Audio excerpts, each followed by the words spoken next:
చాలామంది చదువు అయిపోయిన వెంటనే మొత్తం మనం చదవటం అయిపోయింది. బుక్స్ ఇంకా ఏం చదవవసరం లేదు అని చెప్పి ఆహ్, జాబ్ వచ్చిన వెంటనే చదవటం అనేది మానేస్తున్నారు.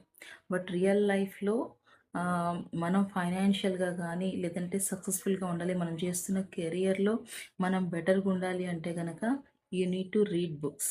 ఓకే. నేనొక బుక్ పేరు చెప్తాను. 'Eat the frog.'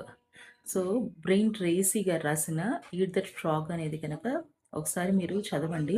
మన లైఫ్‌లో మనం ఏ టాస్క్‌కి ఎక్కువ ప్రయారిటీ ఇవ్వాలి అనేదాన్ని చాలా క్లియర్‌గా చెప్తారు.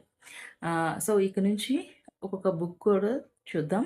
సో, ఈ బుక్‌లో ఏంటంటే మనం ఏబీసీ అనే టాస్క్‌లను పెట్టుకోవాలి. ఏ టాస్క్ ఏంటంటే ఆహ్, మీరు కంపల్సరీ ఆ డేలో మోస్ట్ ఇంపార్టెంట్ టాస్క్. మనం ఏం చేస్తామంటే చిన్న చిన్న టాస్క్‌లని ఫస్ట్ కంప్లీట్ చేస్తాం. పెద్ద టాస్క్‌ని అలా పెట్టుకుంటాం. But what he is saying is so పెద్ద టాస్క్ ఏదైతే ఉందో first you need to complete that one. After that చిన్న చిన్న టాస్క్‌లు మీరు చేయొచ్చు. మీరు ఎవరికైనా అలాట్ చేయొచ్చు. సో, మనం ఏం చేస్తామంటే పెద్ద టాస్క్ చేయకుండా చిన్న చిన్నవి చేసేసి పెద్ద రిజల్ట్ రావాలనుకుంటాం.